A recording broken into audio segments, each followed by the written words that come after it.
Em nấu là nếu GTA. I think it's shit, I think it's shit, right in my head, right in my head, right in my head. I think it's shit, I think it's shit, right in my head, right in my head, right in my head. Hey, y'all! Beat that! Character's dynamic that's like, they weren't in a relationship, but they're definitely exes now.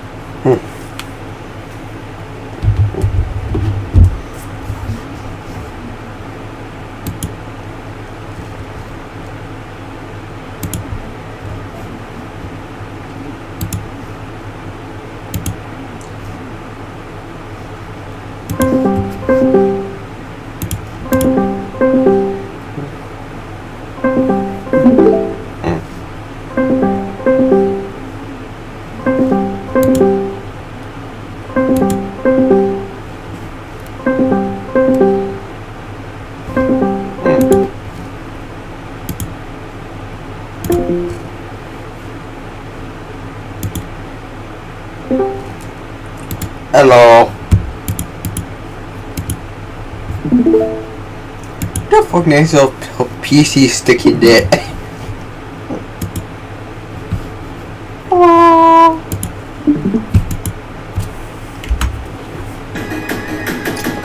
What the hell is this game? What the? It's like ear clocks.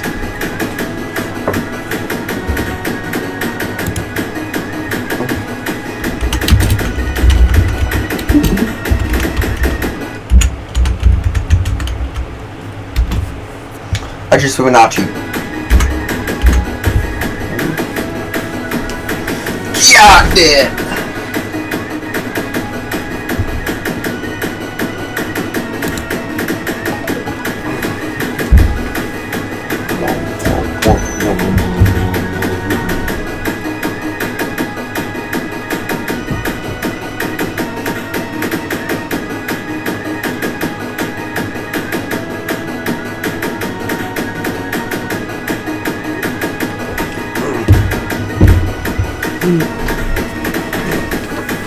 Dirt.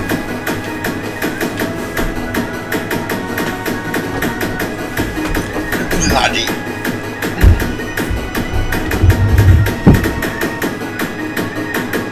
I was ready, and I thought I played it.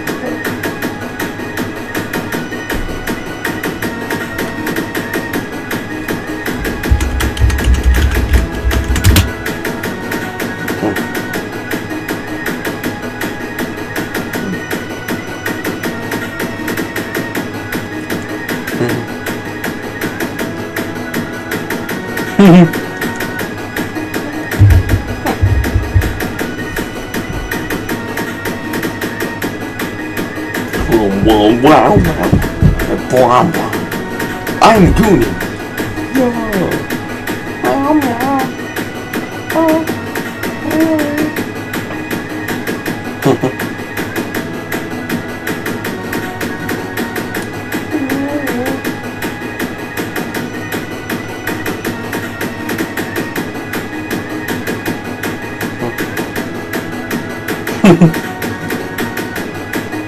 Oh, you already?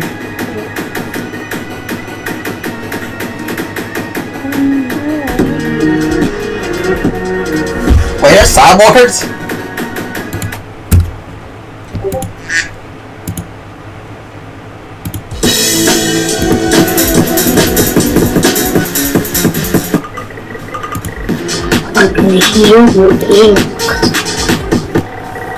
I can't lie to like the Burgundy bus, I can't lie to Burgundy bus.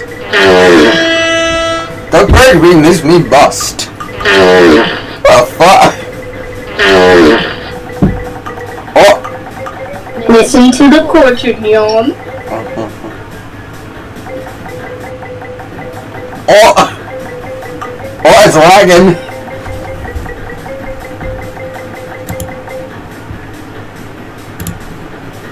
Who names himself Sticky D?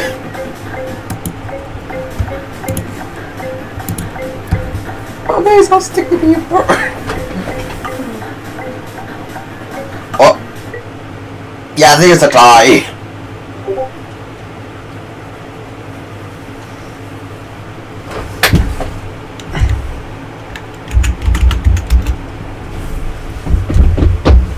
It's a die. Yay.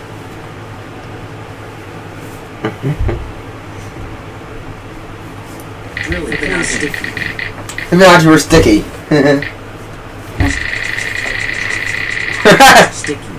Sticky. Sticky. Just nothing, cause how my dick is sticky. Hello, circle.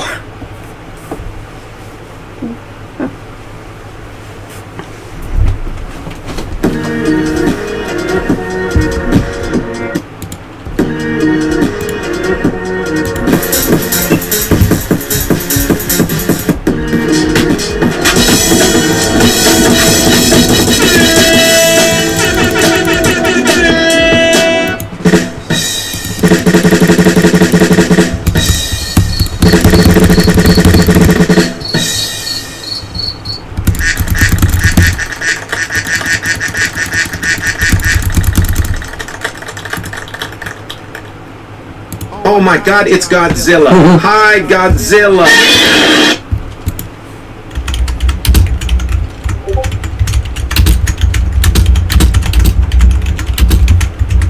You literally sent me to Burger Beat.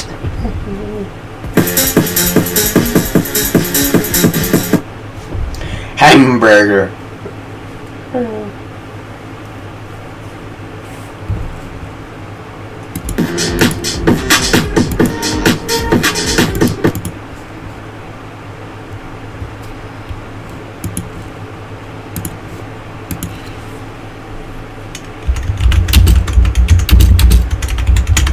But then a video.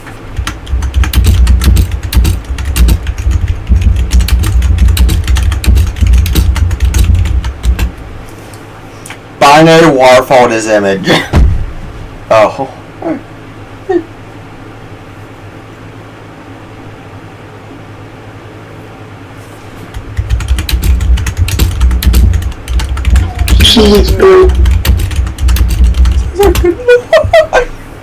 Look at binary waterfalls out there, that good, bro.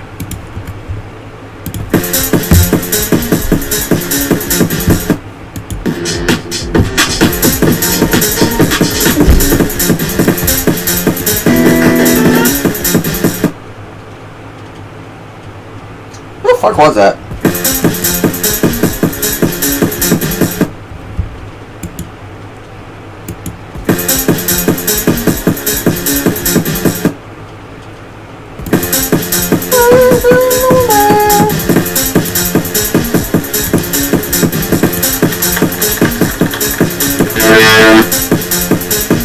What the fuck was that?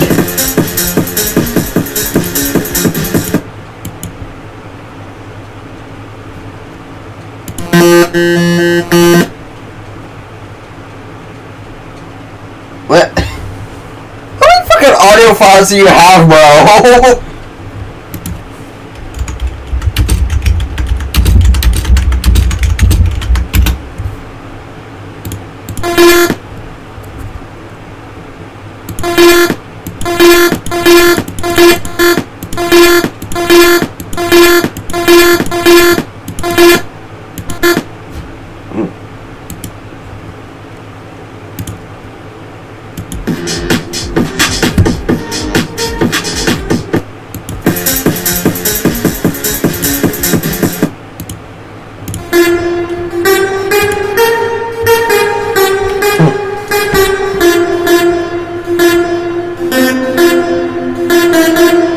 Why is sounding the Flintstones?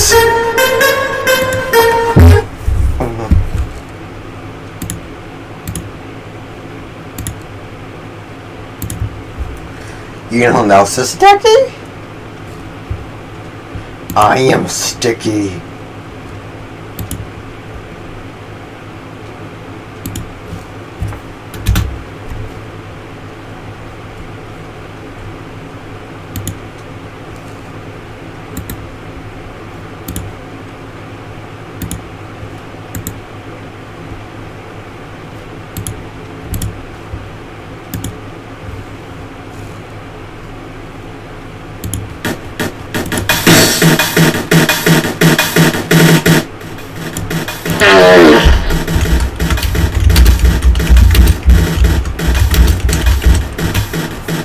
Sounds like a hoot.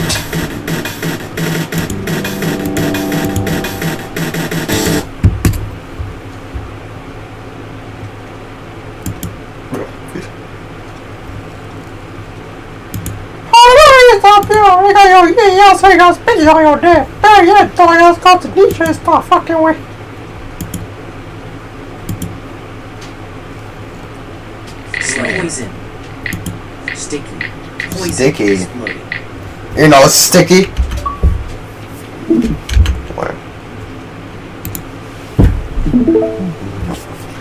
I want you crying for me.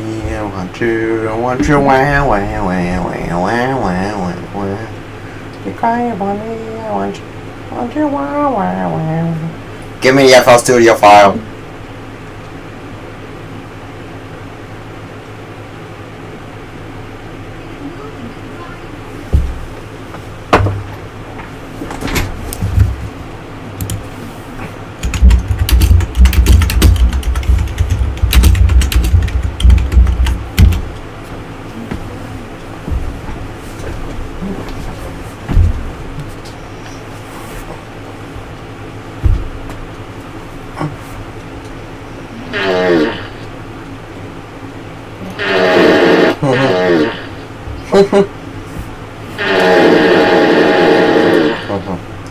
How do I pod FL Studio?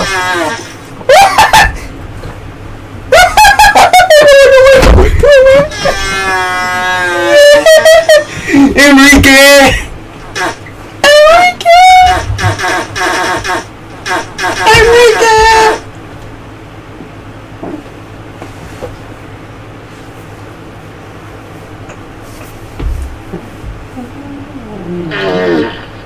How do I pirate FL Studio, bro?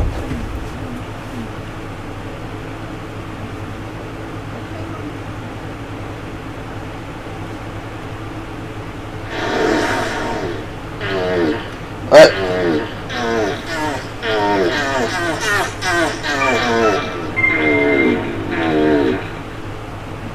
Look at wet ass fart, bro. Wet ass fart, bro.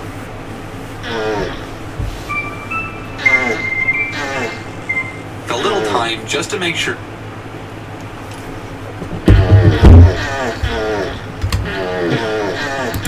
Fart beat.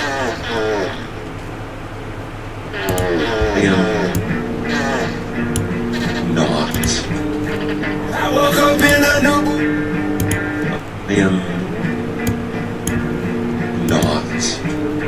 I woke up in a new.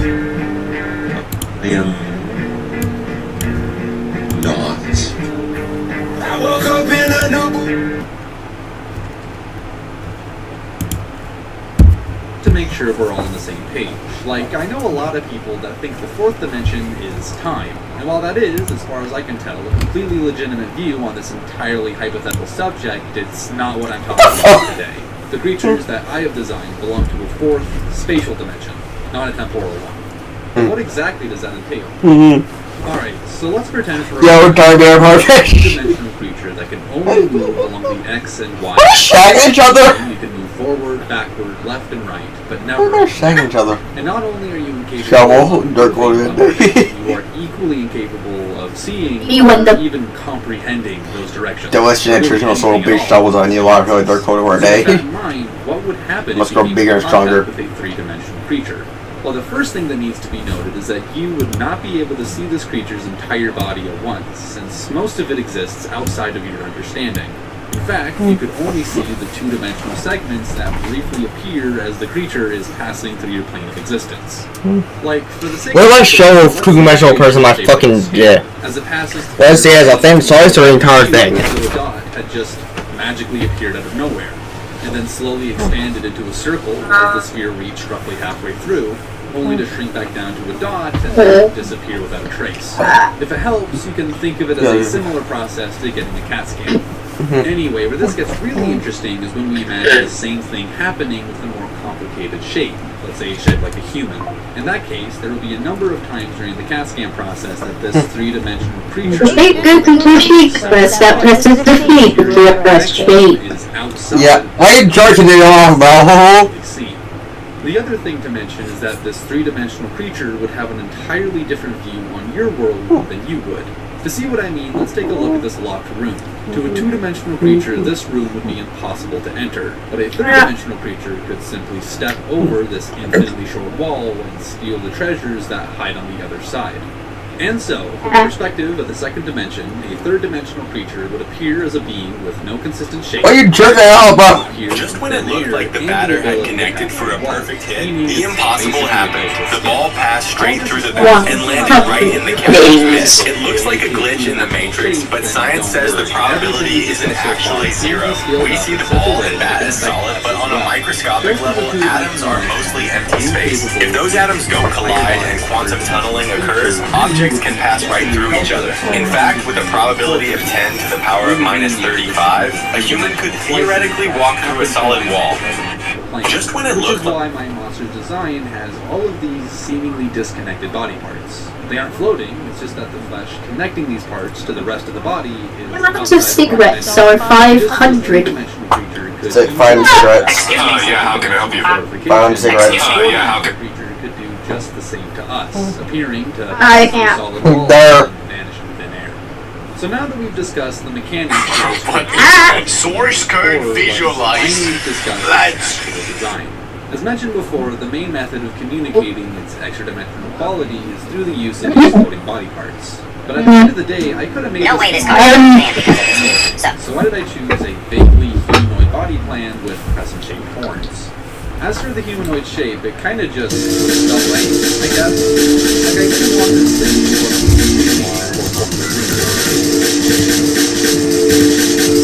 As for the humanoid shape, it kind of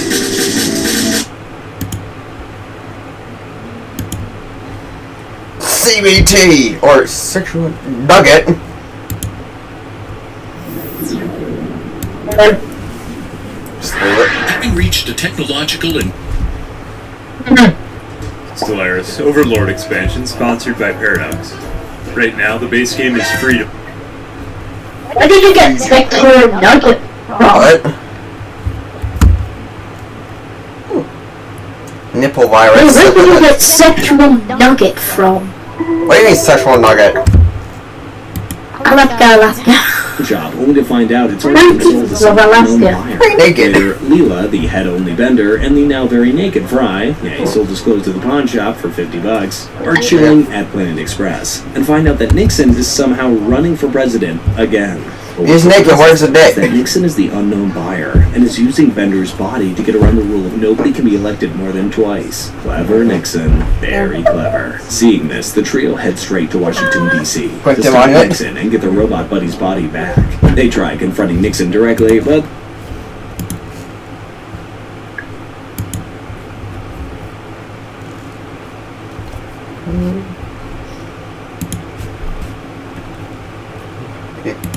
You know what, bro?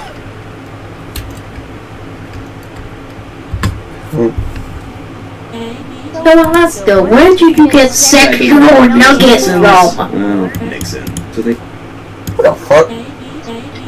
Sexual what? Sex nugget. Nuggets! Sex nugget.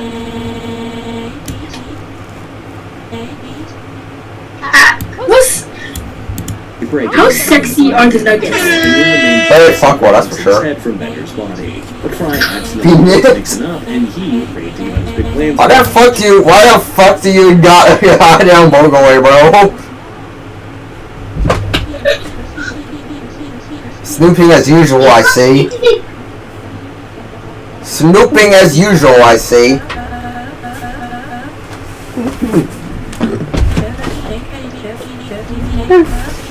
Snooping as usual, I see.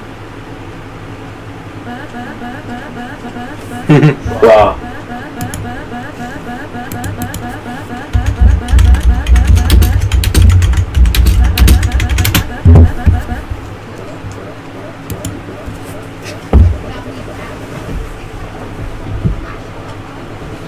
Machine gun. The machine Mitch.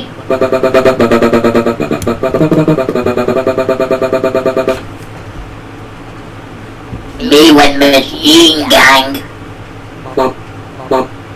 I hate you now.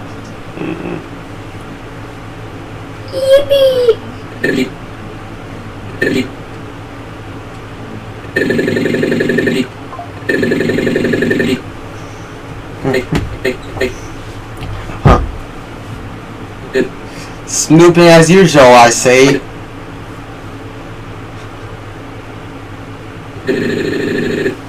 Just as snooping as usual, I say.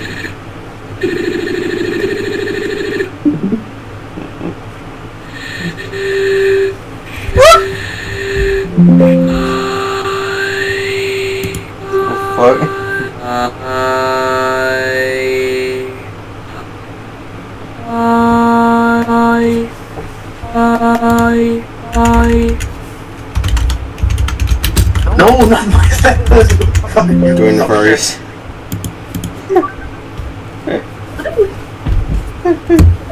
Snooping as usual, I say.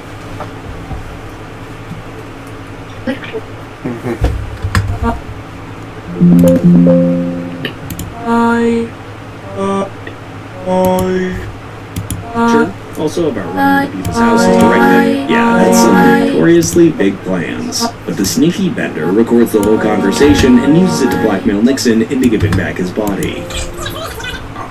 I don't like where this is heading.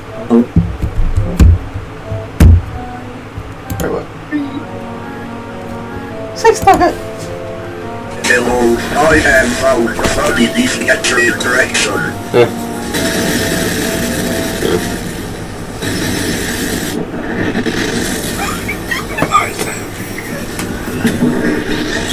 Follow me, Basil, get your time.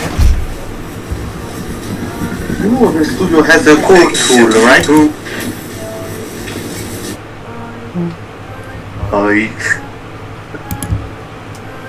The Goblin Tinker is perhaps the single biggest money sink in the game.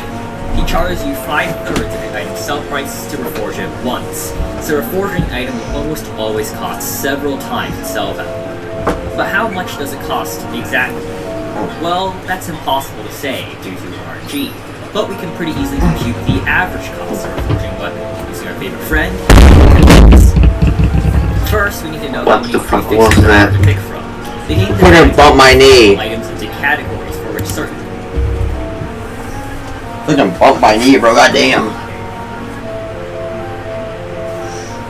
Ooh, I think I busted something.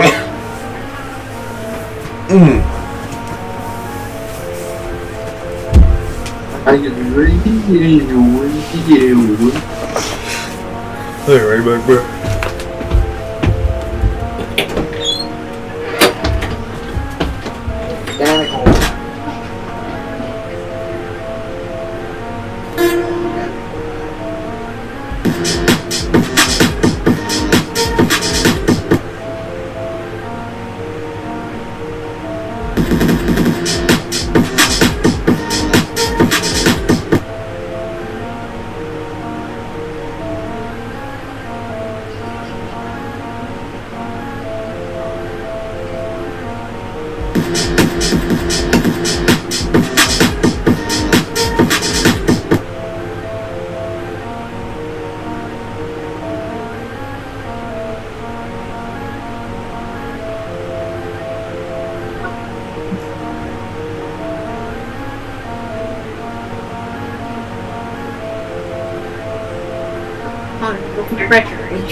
Sounds so critical, fucking god.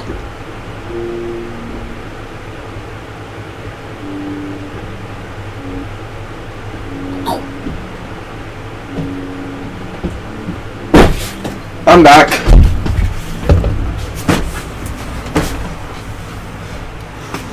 Oh my fucking diggers, bro. Reason.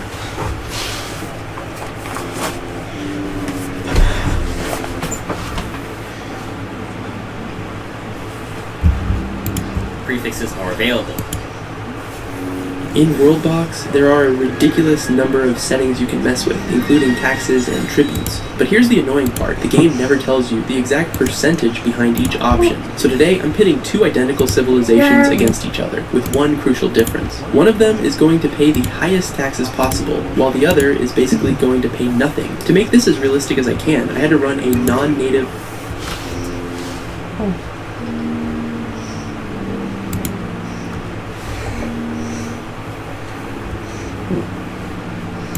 Unless we left off our kill.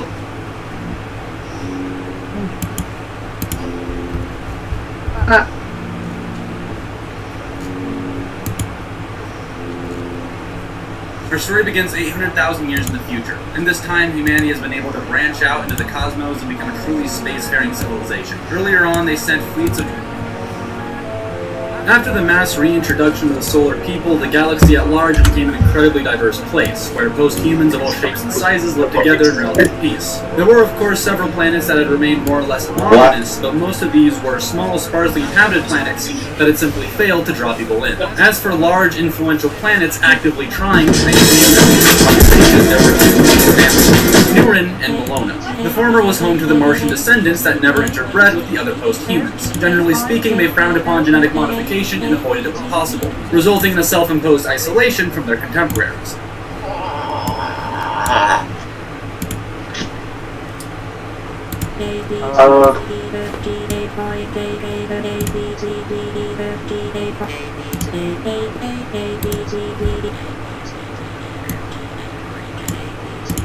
Molona, on the other hand, was home to the Avians. After a deadly pandemic killed the majority of their planet's population, the only survivors belonged to a religious group known as the Daughters of Caraway, who escaped the plague by isolating themselves in the upper levels of their atmosphere. Here, their beliefs and traditions were able to evolve and take on a life of their own. Essentially, they believed in a creator deity named Rodak Caraway, who died after dreaming the universe into existence. Since then, they have been reincarnated hundreds of times in the forms of various vessels, which were highly powerful religious and political leaders. When a vessel dies, their bodies are placed in one of Malona's four main cathedrals, where their corpses will be perfectly preserved. Yonder Yule, found in the center of Malona's capital city, was the largest of these cathedrals and had a massive central room containing the bodies of nearly 300 vessels. New embalming fluids and other preservatives are constantly pumped into the bodies until they are eventually pumped out and replaced. The imperfect circulation of these fluids gives the impression of pulsing veins, adding to the surreal, seemingly flawless preservation of the vessels. They didn't even look dead, just still.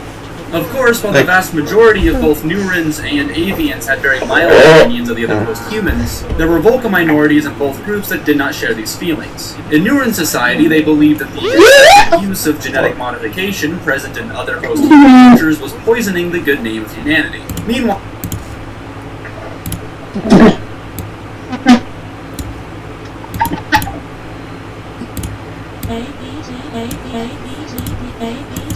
the more extreme Avians believed that they, and they alone, had been chosen by Rodak Caraway to claim the entire galaxy as their own. Luckily, for a long time, even the most radical of these groups didn't actually do much of anything. Since most of the people they harbored contempt for lived on completely different planets, it was pretty easy for the other post-humans to simply ignore them. However, that all changed when the two groups noticed each other. The extreme beliefs held by the newer politicians angered the Avians and vice versa, creating a positive feedback loop that eventually boiled over into a full war. At first, the two planets orchestrated attacks directly.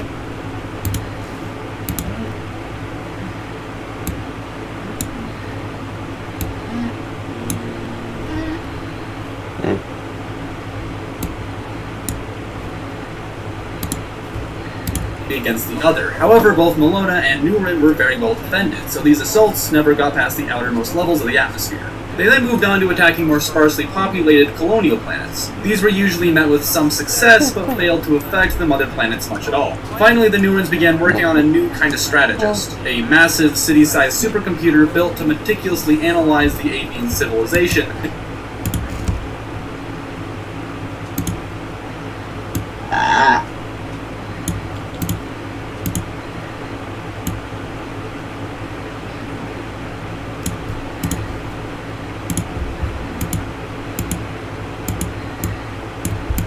Plutonian civilization in order to pinpoint their most glaring weaknesses. The machine was built on Ona, Nuren's moon, and after 2.5 years of development, it was finished. It was named Rutega, and from the moment it was turned on, its processors immediately worked to life as it began to think. In the same star system, a few planets over from Malona, was a planet called Vurin. This planet was littered in millions of plutonium deposits, which could be used as rockets. As such, a massive chunk of Malona's economic system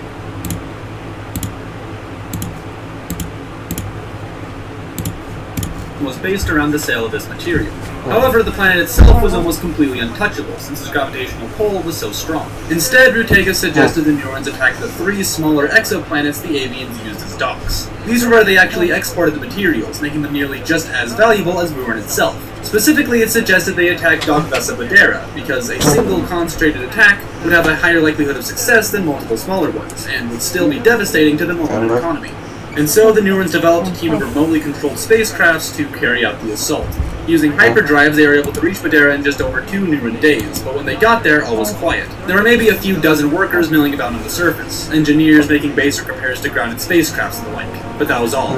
No plutonium was being loaded into wayward crafts. Somehow, the Avians had anticipated their attack. 2 years earlier, Shaman Eve, who served as Malona's lead director of military intelligence, had a dream that she was visited by Vessel Lenora, who was essentially the patron saint of computer science in their culture. In this dream, the Vessel warned Shaman Eve that the Nurans were developing an AI to locate the Avians' greatest weaknesses, and urged her to develop one of her own. In Avian history, the war between Malona and Nuren is often referred to as the War of Three Miracles, with Shaman Eve's dream considered the first. The Avians began work on their supercomputer immediately, converting the long-abandoned cities of the lower atmosphere into the skeleton of Neo Lenora, named for the vessel that inspired it. Moments after being finished, Neo Lenora was able to determine that the Avians' 3 central docks were the most vulnerable points in their society. It urged them to evacuate the exoplanets and redirect the plutonium shipments to the many moons and other exoplanets scattered throughout their star system. It would be less effective for trade, but easier to defend. For a while, the Nurans kept going after the Avian ports, successfully destroying some, but failing to make any real progress. In the end, though, Rutega decided to change their strategy and reconsider attacking Vurin itself. Due to Vurin's crushing gravity and radioactive surface, there were no Avian workers anywhere on the planet.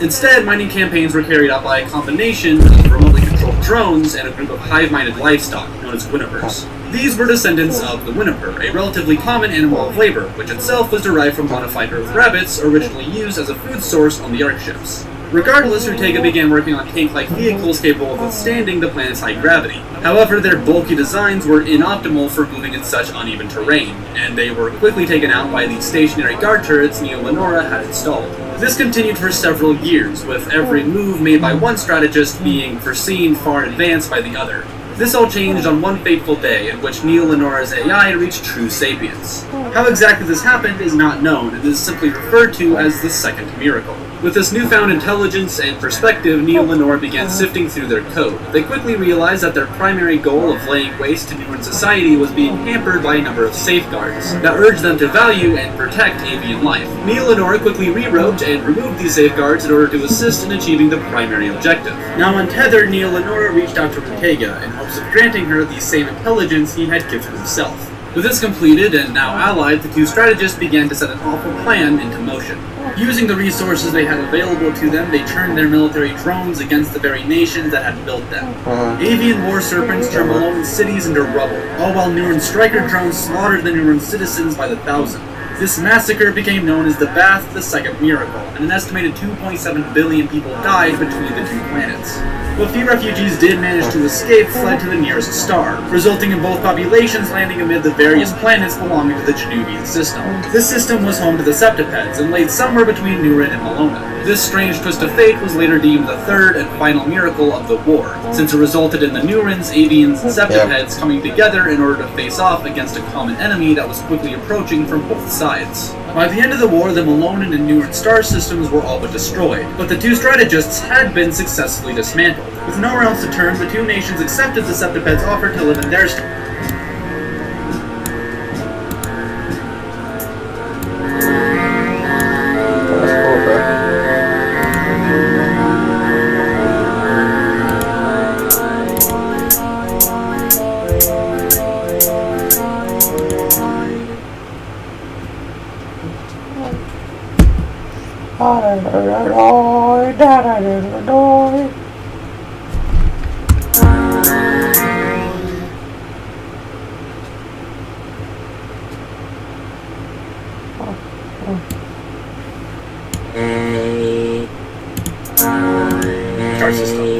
galactic superpowers became close allies.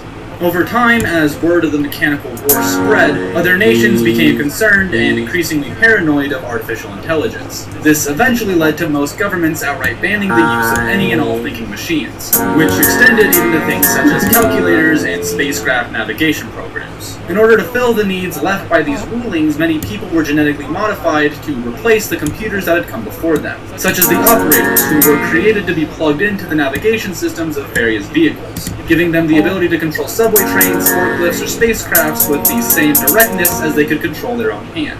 Another example is that of the processor, genetic descendants of the Keelmen, whose great mass was made up mostly by their brain. They were given much broader roles than the operators, such as storing, processing, and recalling information, along with other things such as running the internet. Many maintained their original body plans, but added biological structures similar to those found in the Earth's brittle star, giving them the ability to send and receive radio waves without the need of any mechanical technology. Most people use this advancement simply to directly communicate the ability information along with other things such as running the internet. Many maintained their original body plans, but added biological structures similar to those found in the Earth's brittle star, giving them the ability to send and receive radio waves without the need of any mechanical technology. Most people use this advancement simply to directly communicate to one another, like a more efficient cell phone, while others pushed its limits much further, such as the Stemlings' descendants, who became large tree-like life forms known as the obelisks. While at first glance it may seem that these obelisks maintained a very simple lifestyle, they were still able to experience and interact with the world around them through the use of a bee-like hive made up of their radio-controlled workers. Others took this radio technology in a very different direction, such as a group of floaters that settled on a nearby gas giant and modified their lungs into large float bladders, allowing them to control their altitude in the dense atmosphere. For this reason, they were later dubbed the blowfish, and they would go on to modify their radio reception so it would broadcast their every thought to one another. While they remained individuals, they all knew exactly what everyone else was thinking at all times, which made lies, deception, and misunderstandings completely impossible in their culture. While the War of Three Miracles was no doubt a tragic affair, it laid the foundation for... While exploring the vast outskirts of the galaxy, the post-humans have been able to find many examples of alien life, from the slow-moving pine crabs of Maya to the carnivorous algae found deep in the oceans of Tanu. However, they have failed to discover anything notably intelligent. For years, the smartest alien life known to humanity was a radially symmetrical herbivore found in the high mountains of a frozen planet. Its relatively sharp mind helped it locate plant life in its frigid environment, but it was only about as intelligent as an Earth pig. That all changed when post-human society came in contact with the residents of planet Sadao. Sadao is a relatively small planet, about 1/3 of the size of Earth, with a single supercontinent and shallow oceans that never reached deeper than 1,500 meters. Additionally, the upper atmosphere was veiled in a permanently dark gray fog that completely blocked out the planet's view of the sky. Due to this fact, very little light reaches the planet's surface, and Sadao's plant analogs have evolved to be almost entirely black in order to photosynthesize more efficiently. Many plants have flower-like structures used to attract pollinators. These structures are typically brightly colored as to stand out amidst their bleak surroundings, often going so far as to be reflective or bioluminescent. The display structures of native animals follow a similar precedent, with fluorescent colors or striking patterns used to attract mates or ward off predators. Overall, the native life is incredibly diverse, but just like the animals of Earth, the vast majority share a common body plan to one another. 3 limbs, a mouth attached to a trunk, and nostrils modified for communication. One notably important Sadaoan creature is that of the Tanu. Native to the planet's equatorial savannas and fulfilling a similar niche to wild boars, the Tanu have dexterous finger-like appendages at the tips of their trunks, used to dig up the rooted plants that they eat. Over time, their trunks grew longer and closer to the ground until they rested at the base of their necks. This allowed them to survey their surroundings as they foraged for food. At the same time, they grew significantly more intelligent, developing complex social structures and using their dexterous trunks to create rudimentary tools, like knives, spears, and eventually, fire. From there on, their technological advancement mirrored early humanity's, with the creation of agriculture and the domestication of several animals.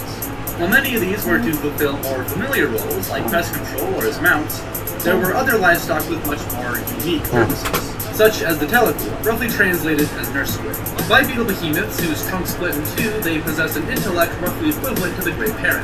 They had a metamorphic life cycle wherein they lay dozens of minuscule eggs, all of which sounds like a Friday Night Funkin' song, and slowly develop into fully grown teleku. A nearly identical life cycle can be found in the Tanu, and as such, the nurse squids were swiftly domesticated to essentially serve as nannies to the Tanu youth. Due to this, the vast majority of Tanu were in large part raised by an animal that is significantly less intelligent than they are. resulting in a culture that is notably empathetic toward the wildlife of their planet, something that is further emphasized by the fact that they are strictly herbivorous and have little reason to kill outside of personal protection or pest control. For many cultures, this was elevated to the point that despite being the most advanced species on the planet, the Tenu did not see themselves as superior or even separate to the other animals.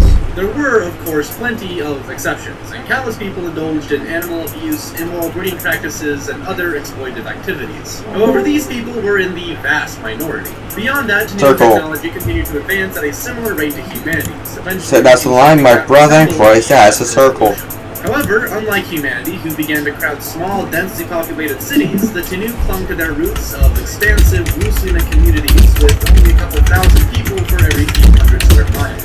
Due to their evolutionary background as savanna-grazing herbivores, they were extremely claustrophobic and felt much more comfortable in flat, expansive terrain. Because of this, disease became much easier to combat and almost entirely wipe out, even with relatively simple medical technology. On top of this, in just a few decades after the invention of the steam engine, they had developed interconnected railways that expanded across the entirety of their planet's only continent. They had made successful voyages to what few islands lay beyond their horizon and created submarines fully capable of exploring the darkest depths of their shallow oceans. Furthermore, due to their clouded atmosphere, they had never seen the night sky, had no concept of space, and no desire to explore it, nor the knowledge that such a thing was evil.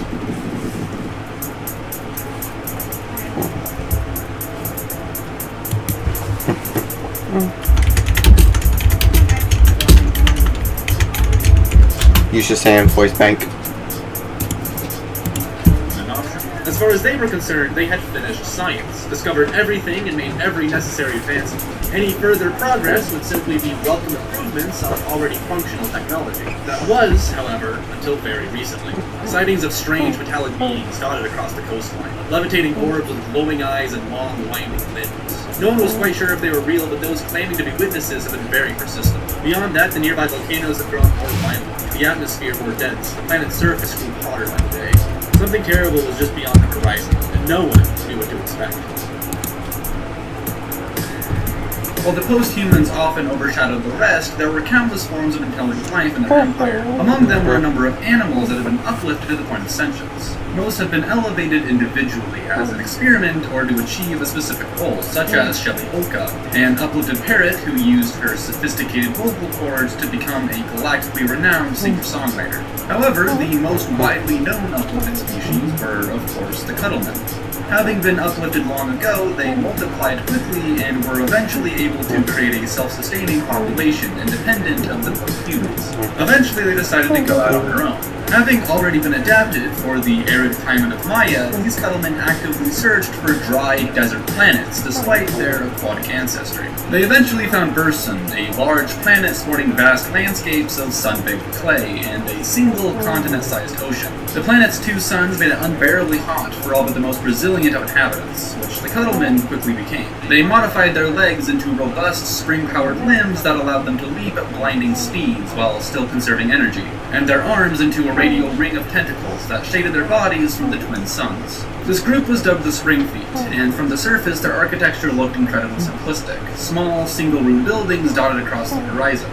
But underground they splintered off into complex tunnels and interconnected living spaces that sheltered the Spring Feet against their harsh sun. It wasn't long before they found the vast cave systems deep beneath the planet's surface, home to an entire ecosystem of alien plant life. In the end, many Spring Feet decided to forego the surface and adapt themselves fully for life in the caves, becoming the Spelunkians, creatures with large, muscular arms used to cling to the sides of stone walls. There were many other Cuttleman descendants as well, such as the Shivermen, who were modified for the harsh cold of their tundra.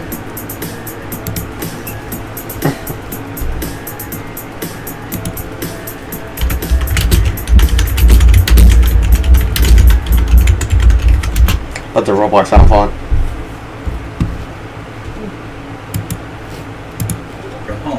Or the Weavers, aquatic eel-like creatures with a mouthful of dexterous tongues that allowed them to interact with their surroundings. But for our purposes today, let's focus on one specific group. The Rain Towers are direct descendants of the Spring Feet, modified for the planet Ashona, a world whose largest and most densely populated continent was encapsulated by a massive alien rainforest. He Due is to this, just. the vast majority of rain towers were adapted for life in their father's cities, with long tentacles that hung low to the ground and sensitive eyes at the end of their stalks. Thanks in large part to Ashona's relatively tame climate, especially when compared to the other homeworlds, its population skyrocketed, with Winota, the planet's largest city, becoming the unofficial capital of Cuddleman society. Their most important discovery, however, was made by their space program. While searching for more planets, a team of rain tower drones stumbled upon a small planet, whose atmosphere was permanently veiled by a layer of gray smog. They quickly found that this planet was already inhabited by a group of deer-like creatures that didn't resemble any known post-human or Cuddleman species. Upon closer inspection, the rain towers discovered that the Danu were an entirely alien group, the first non-Earthling intelligence to ever be found, and a species faced with imminent extinction as their planet's mantle grew exponentially more hostile. In a bid to save this unique form of alien life, the rain towers made themselves known to the Danu, speaking to them through holographic writing, as the Danu's written language was easier to comprehend than its verbal counterpart. Over the span of many years, the rain towers successfully transported the vast majority of Danu to Ashona, giving them several surgeries so they could breathe the planet's atmosphere, similar to the filters on Frill people. Those who rejected these procedures were given portable breathing apparatuses instead. While the Danu were obviously enamored by the technological prowess of their saviors, adapting to their new home was far from easy. By this point, Ashona had become a bustling urban planet, a far cry from the quiet, empty villages the Danu were used to. And it was more than a case of culture shock. Having evolved from plain-dwelling herbivores, the Danu were terrified of the crowded, claustrophobic cityscapes of Ashona. And so, over time, the Danu moved to other, more sparsely populated planets. To make this possible, the post-humans taught their new friends how to use biotech and genetic modification, giving rise to several Danuan offshoots, such as the Wooloo, a fur-coated descendant modified for the frigid environments of Tychus. More interesting, however, was the Danuan response to uplifting technology. You see, the vast majority of Danu were raised in large part by the Kelikule, a species of livestock that was specifically domesticated to raise children. This gave their culture a unique outlook on life of all forms, where even the demonstrably less intelligent were seen as equal. So while the post-humans were frugal with their uplifting, the Danu were anything but, and in just a few short years, once desolate planets became thriving hubs of countless intersecting cultures, such as uplifted dogs and other canoid species like the Zeus, who traveled in large nomadic groups in search of excitement on their quiet homeworlds. Or the dolphins and other marine life, who somewhat surprisingly became highly skilled pilots, with their three-dimensional thinking being put to great use in the sky. And of course, the Kelikule and countless other Sedan creatures were uplifted as well. This obviously resulted in overpopulation as more creatures were granted personhood, which itself resulted in more Danu leaving these planets in search of new, sparsely populated ones. The Danu quickly became forerunners in intergalactic travel, often outcompeting the Jupitorans and New Europans with their space program. But of course, this surge in sentient diversity would inevitably lead to terrible issues down the line, as the bruised egos of extremist Martians and avians boiled over once again.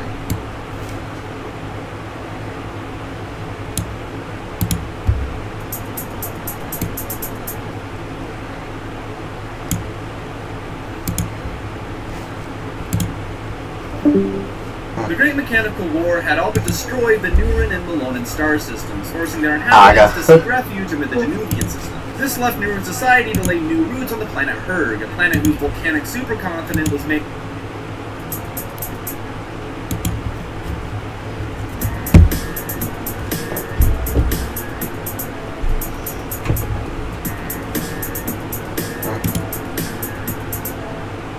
The lure of quick money has just... I want to share what we imagine is possible. The experiences you'll have, the creative economy we'll all build, and the technology that needs to be invented, as well as how we're going to all do this together. The basic story of technology in our lifetimes is how it's given us the power to express ourselves and experience the world with ever greater richness. The next platform and medium will be even more immersive. An embodied internet where you're in the experience, not... This is what it meant, and if you knew about the sea monster, and to my surprise I said yes, I can travel between the continents just by swimming there. And that's one of the coolest parts of Creature Stage, but then follows up that we may run into bigger sea monsters that still have the electric or poison parts, like cells have become fish somehow. And the craziest part is, it thinks there are new species on the other continent with different food and new parts to collect. Okay, so anyone familiar with Creature Stage should know there's a sea monster that tries to stop you from leaving the coastline. But it is possible to make it to the other continent by either using the sea monster bypass glitch or using FreeCam to select a nest on another continent. But ChatGPT did not mention either of these methods. And being on a different continent, there actually aren't any other creatures. It's just our species, and no other parts to unlock. And the food is the same. But as a new player, I said I couldn't get past this sea monster, and that it keeps getting me.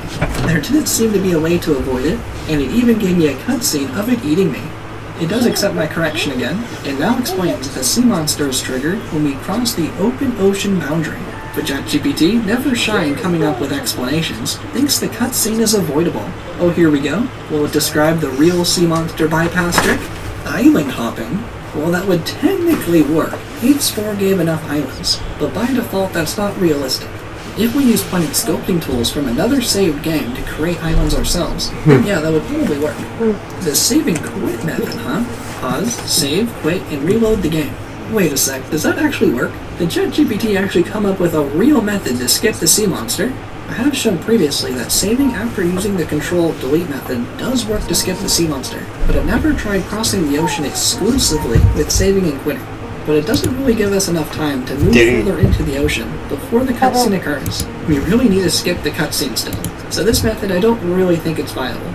But also interesting, it thinks the sea monster is like an actual creature in the ocean, and we can avoid it if we see it coming. Well, that's not how that works. But it is right, we can't fight the sea monster, and it's meant to be unbeatable. And I really want to see if it knew any other glitches to help befriend creatures easier. I even suggested using Control-Delete on Windows can create an interesting effect. Let's see if it can figure out what I'm talking about. And we'll rapid fire these responses. 1. Ally a creature easier by being further away. Nope. Creatures at lower health are easier to socialize. You're making it safe. Election day rolls around. The trio are waiting for the election result. Leela is pleased to know Nixon is losing, but things take a sharp turn after the robot votes come in, and Nixon ends up winning. The professor chimes in, saying that Nixon won by a single vote, and Leela remembers that she actually forgot to vote. Talk about irony. The episode comes to an end with gigantic robot Nixon entering the White House, destroying everything in his way. Fun fact, Nixon is made fun of so often in the Futurama series that the Nixon estate has actually filed a formal complaint against Matt Groening, asking not to make fun of him. Anyway, moving on. Episode 6, The Lesser of Two Evils, kicks off with an advertisement of the Pastorama event, an exhibition of New York City from the 2000s. And yeah, we got some cowboys hunting a robotic mammoth, just like the good old days. So Fry, Bender, and Leela decide to take in the old NYC festivities. You know, getting mugged, visiting the burial of Al Sharpton, and spending some quality time at the filthy train station. Fun stuff, I guess. Followed by that, they steal a car and accidentally run over a robot, which surprisingly looks like Bender with a goatee. They immediately take the robot to the professor for repairs and he introduces Who the fuck himself. do you like in the podcast? Bender and Flexo have quickly hit it off like they're some long-lost twins. However, Fry's not feeling the same, and declares Flexo is the evil Bender. Where's the Right fuck then, Professor Farnsworth goes through an important meeting as he shows Jumbonium, which is a rare atom that's to be delivered for the Miss Universe pageant contest.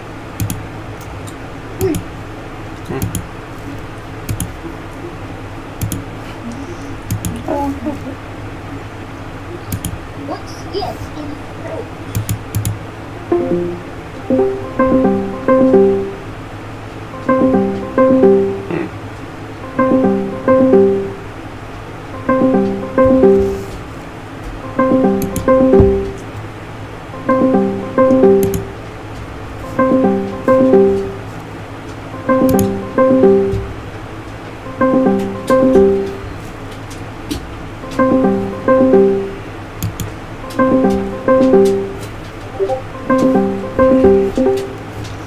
Oh.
Oh, listen to this, bro. I dare not see this, bro.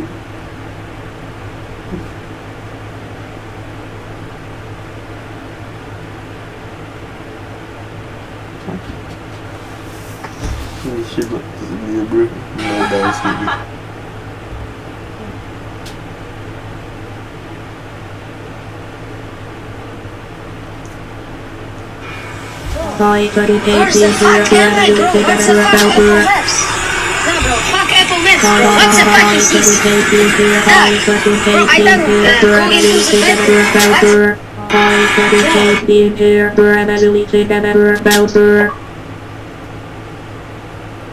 Dirt.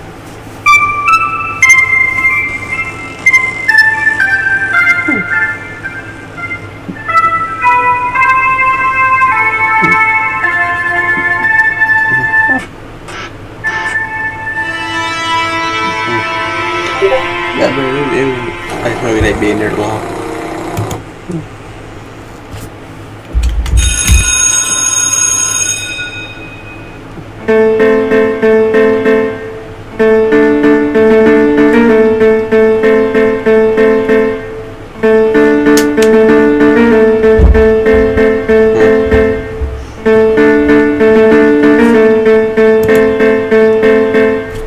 Oh, you sticky.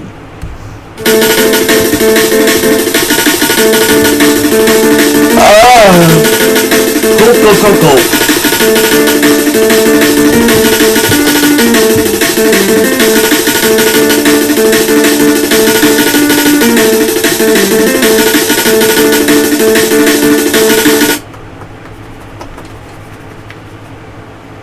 Asana. Good drums.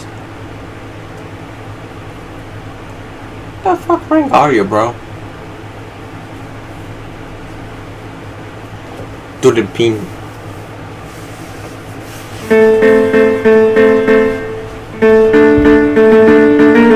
I was playing. I was ISIS. Go, go, go, go, go, go. Go, go, go, go, go, go. Go, go, go, go, go, go.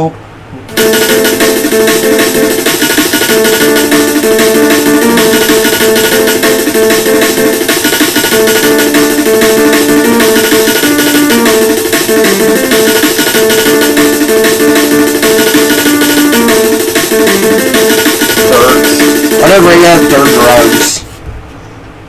They're drug.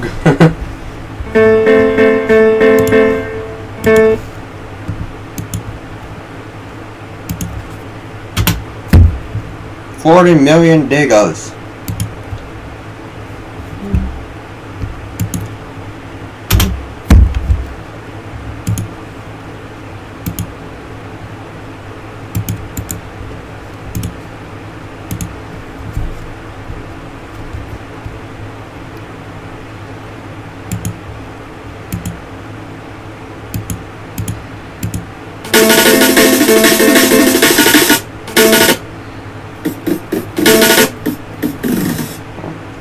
hell is it?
Raw's hard to break record. Lit.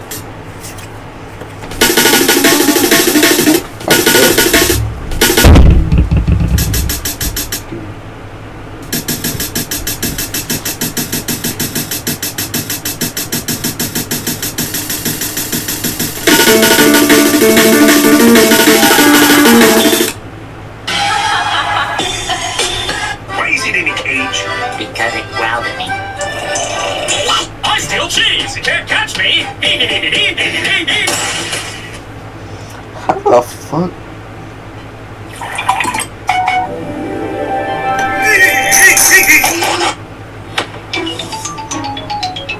I completely forgot I had my microphone Okay.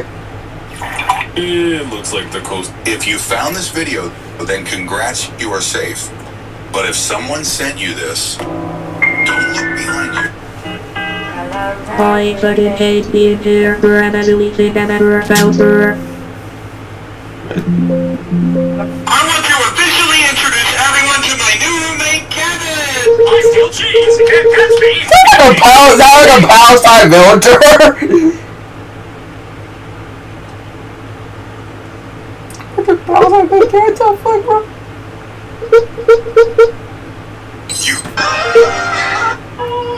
Yeah, you guys did it. You guys took... Yeah, Is that like Second Sanctuary? Yeah, kalian berhasil. Kalian berhasil Hi, buddy. Hi, buddy. Hate being here. Menghancurkannya sampai hancur sekecil-kecilnya. Aku kira aku sungguh seorang pecundang. Jangan pikirkan soal pertunjukan besok. Aku hanya bisa berkata, terima kasih.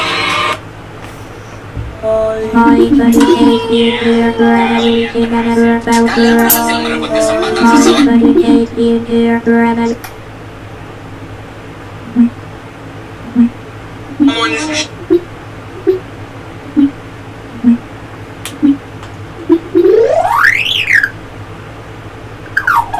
Is it happiness?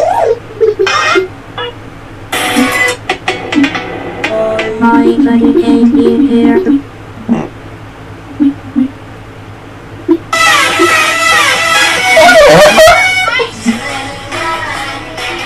Hitler, bro.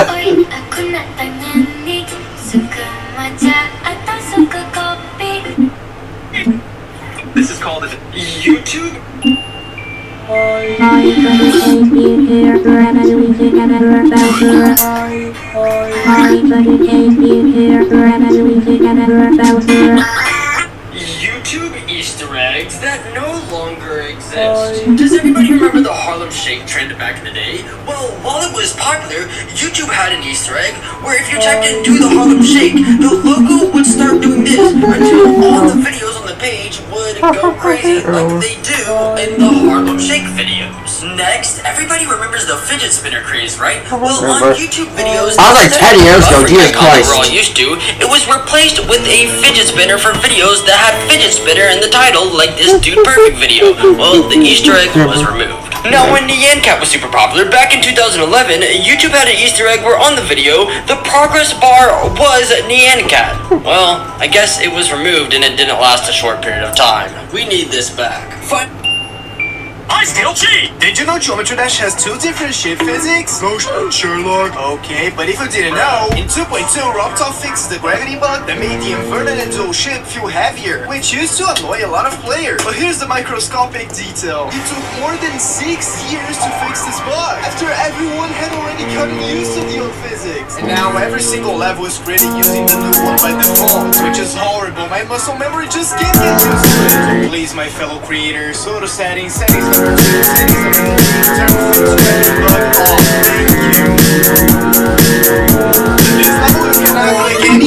Is Devlog's possible with accurate hitboxes? The final demon that was a pain in this level we have to do at this hard demon. This portal is the most geometrical. In this level it's still two possible with accurate hitboxes. Yo, you forgot to take our bills. Oh, alright. Go. It's still two possible. This level seems impossible. This level costs $100,000. Did you know Stereo Madness was harder than this level? Looks like Stereo Mad. Is blast processing possible with accurate hitboxes? Come on guys, this is a harder level. What do you expect? This level is so weak.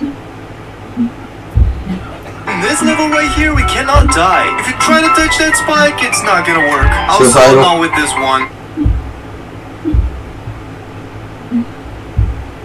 Is Stereo Madness possible with accurate hitboxes? Well, the level starts like this, so everything in the first cube is pretty much possible. On the first ship, the spikes are so far from me that the only way to die is literally by crashing on purpose. Now, everything is fine until we reach the infamous red extreme demon part with the triple spikes, which is okay until impossible.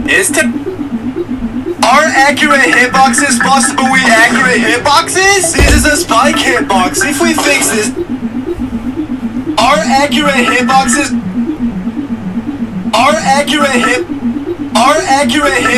possible with accurate hitboxes? This is a spike hitbox. If we fix this hitbox, it gets 1 pixel larger accurate hitbox. If we keep doing this over and over again, whoa, look at this. What? The hitboxes cover the entire screen. That's awesome. But is it possible? Yeah.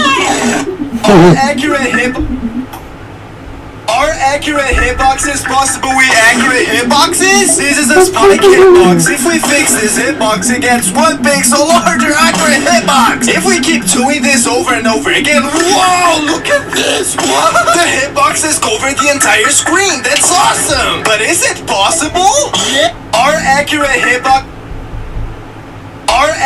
hitboxes possible?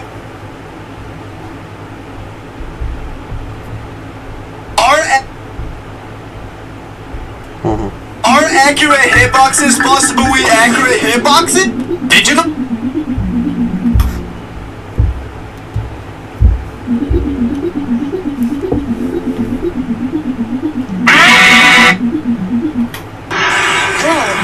where the fuck am I, bro? What the fuck, Apple Maps?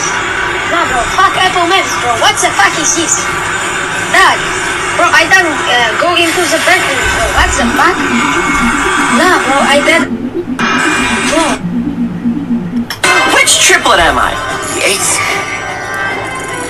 Bluey? Before we attack each other and tear ourselves to shreds like pack of maniacs, let's just open the sack first and see what's actually in it. It might not even be...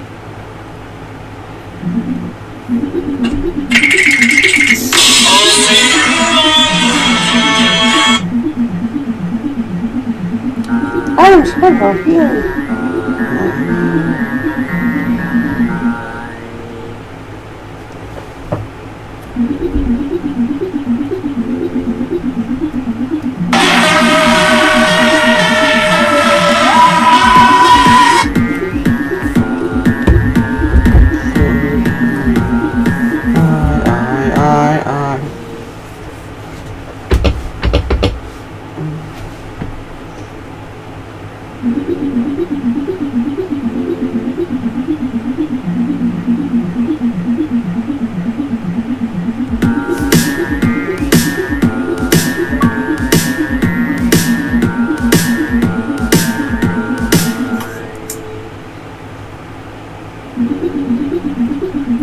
extra on the last beat, bro.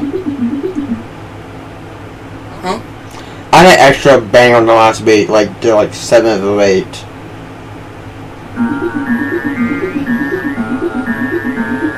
What do you mean? Look on my screen.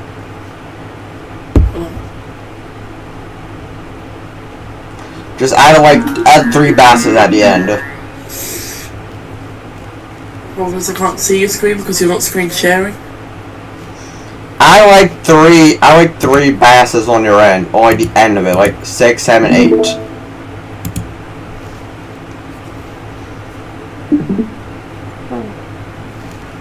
Two, 4, 5, 6, 7, 8.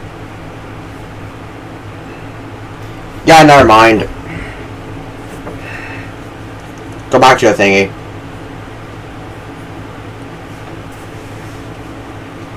Go back to that thing, bro.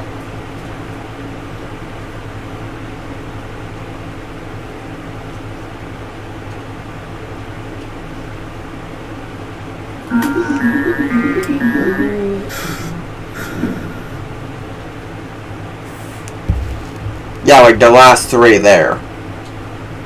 Like the last 3 of the column you're just working on.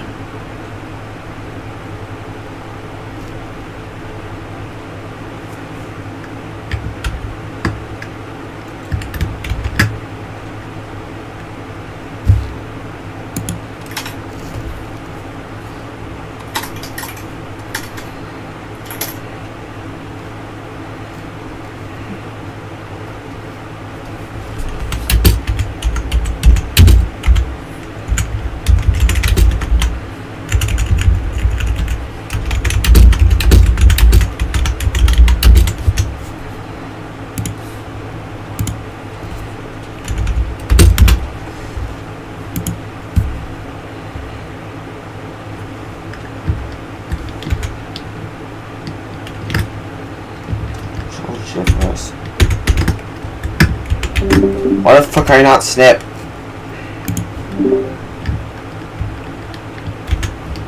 Why can't I snip?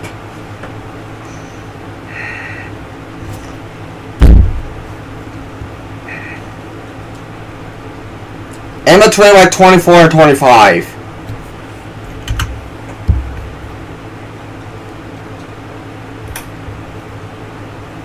Under that one. No, like the one on the other side. Yeah, that the one with the bass. Yeah.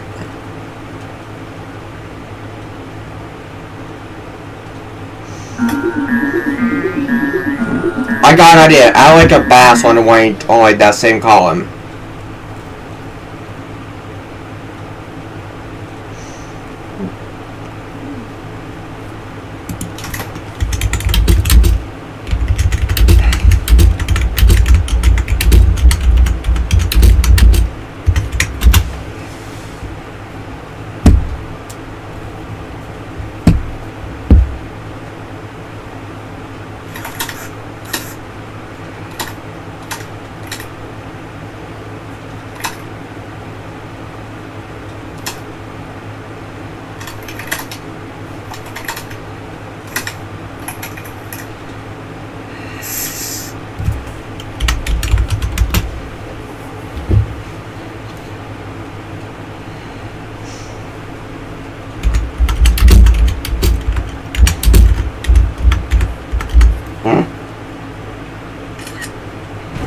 A B C D E F G H I J K L M N O P Q R S T U V W X Y Z.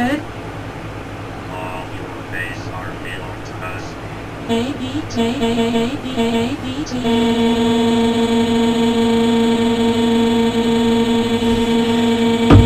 B C D E. Funky music. I feel Treat me, baby. Slow music. Treat me, baby.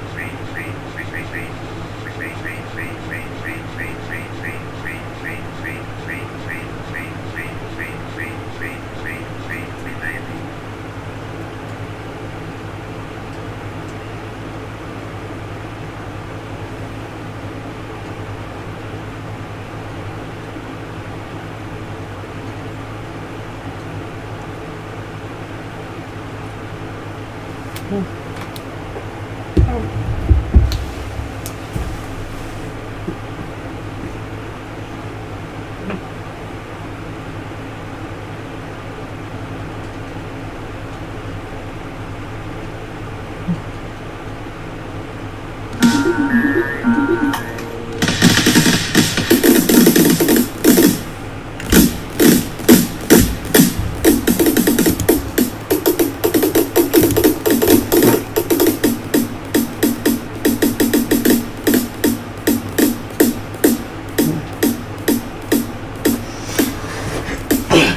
bum, bum, boom, bum, bum.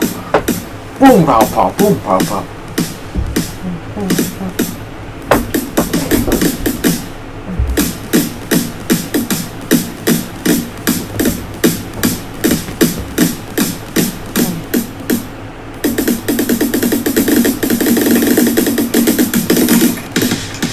Now play a song.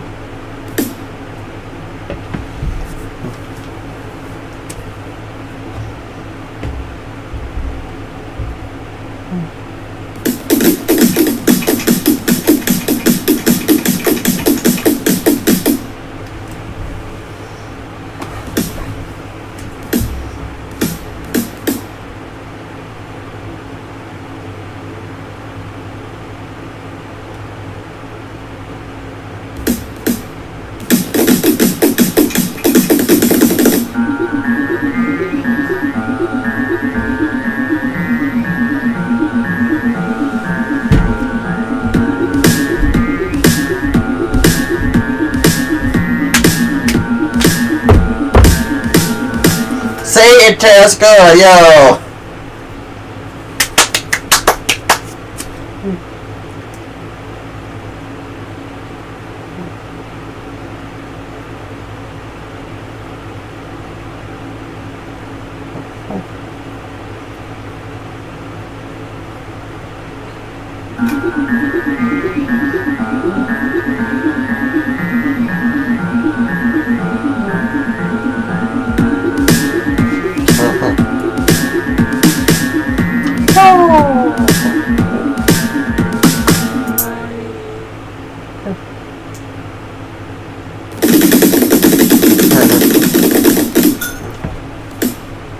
Something glass.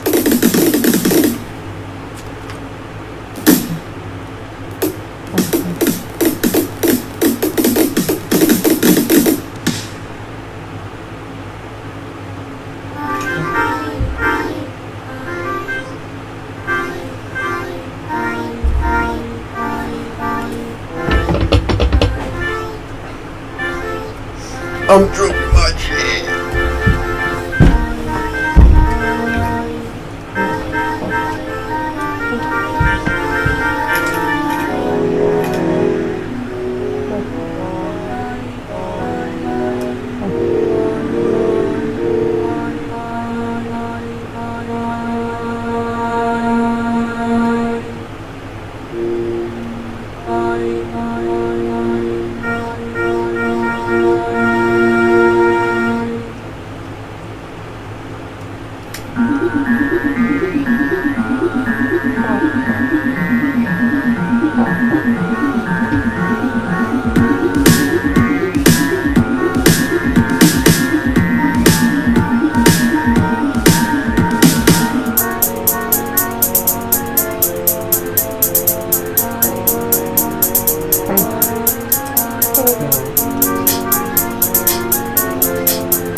I think I would do the main melody, bro.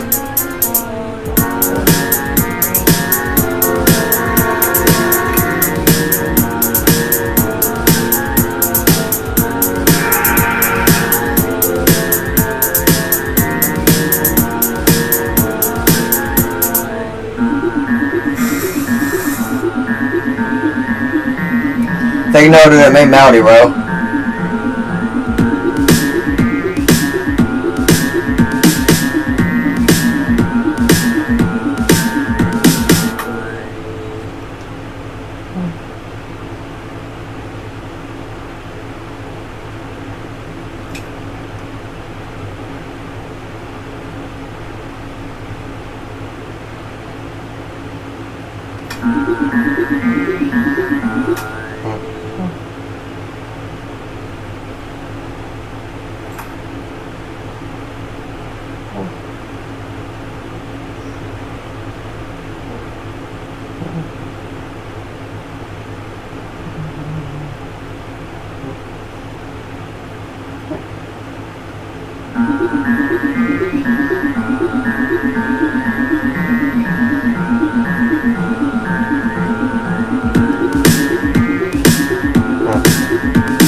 Wait, what?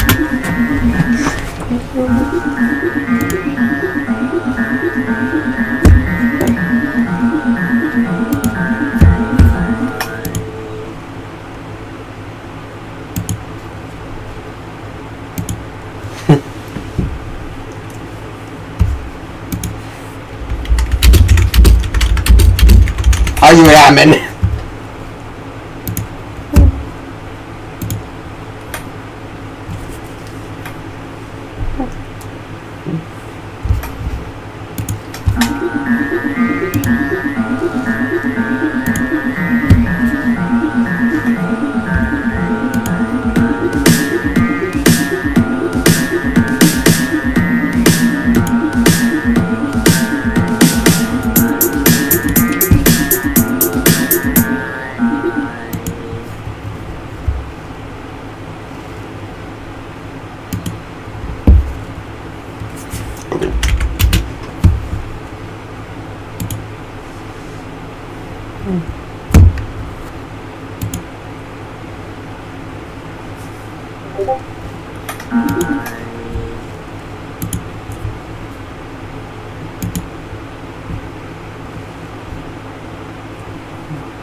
I'll just shut my ass.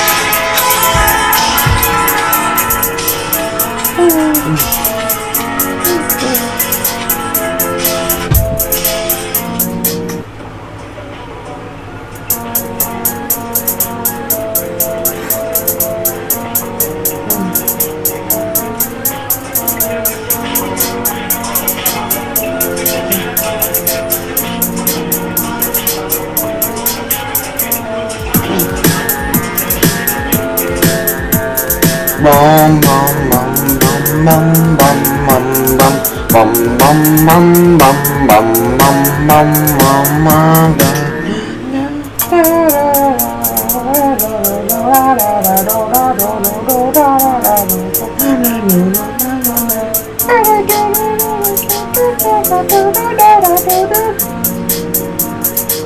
da do do do. Do doi doi doi doi doi doi doi doi doi doi doi doi doi doi doi.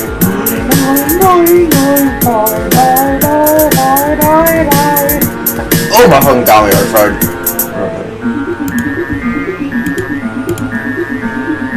Doi doi doi doi no no no no no no no no da da no no da da da do do do do do da da da do do da da do do da da do do da da do do. Oh, I wish to be real.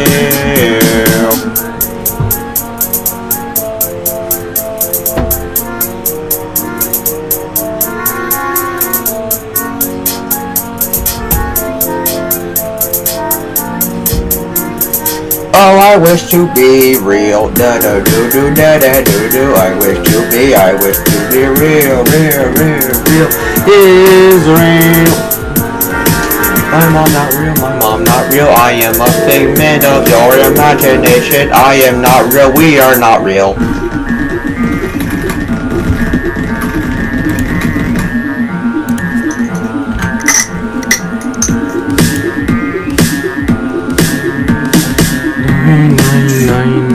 Nine, nine, nine, nine.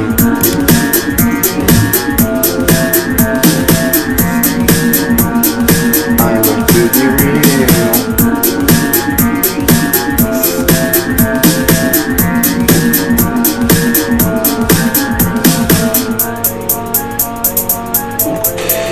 Quasar technology brings infinite rainbow possibilities to your builds. Quasar technology brings...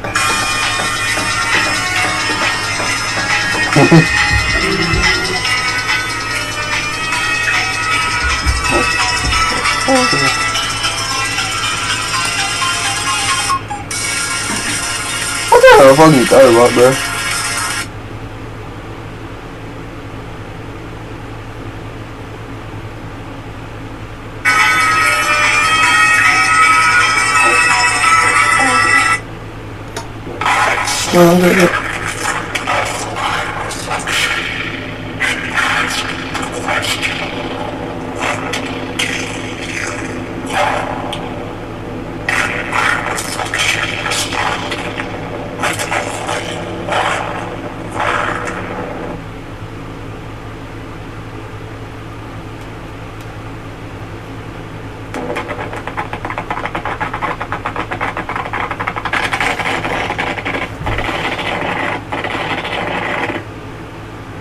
Here's Rick Paul.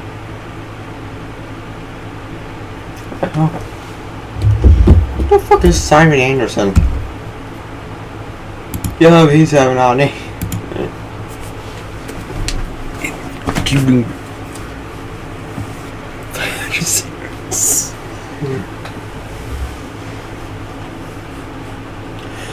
You see there.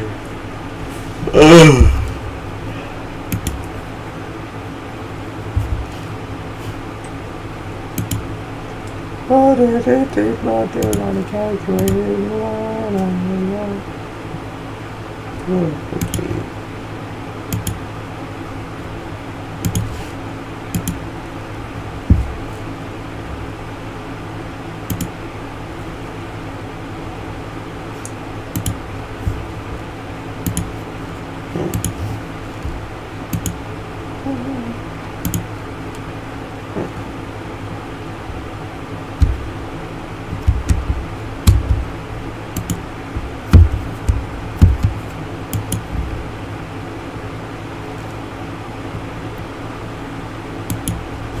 Look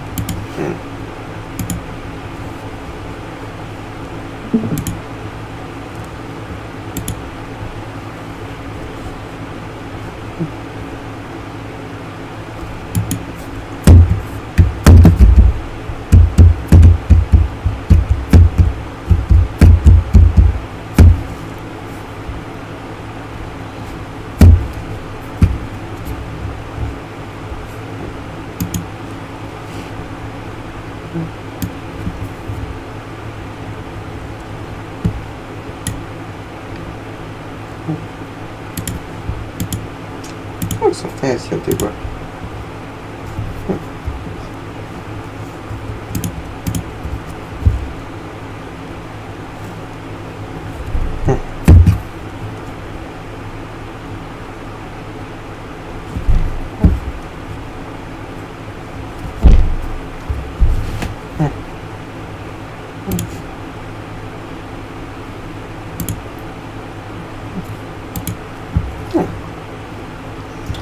New player free new cells, worst elves and wizards, huh?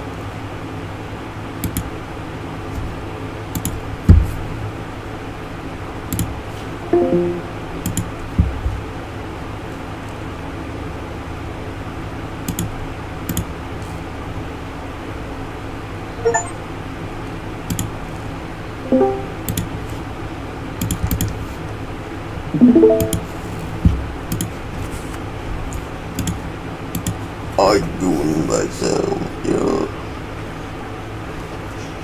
The gag horse has been thumbed.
Little working fairy.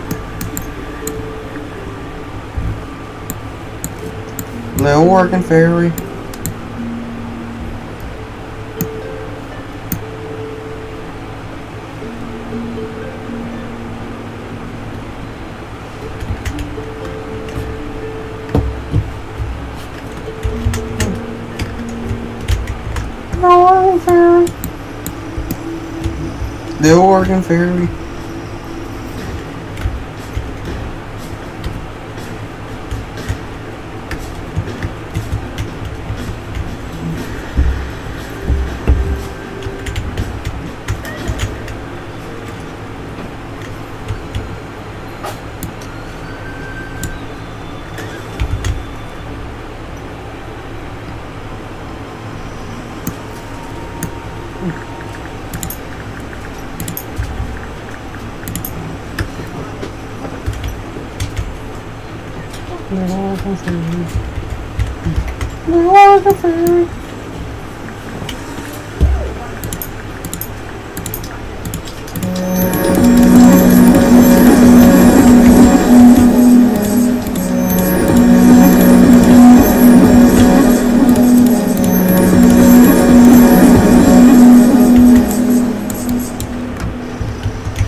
Rose got a yellow.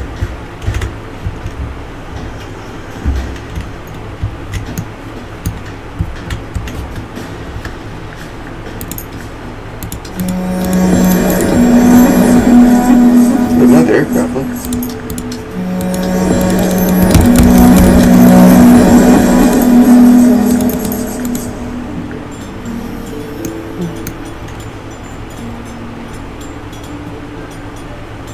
The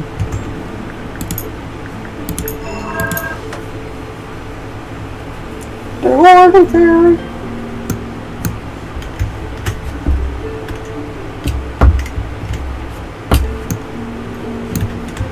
The Oregon Ferry.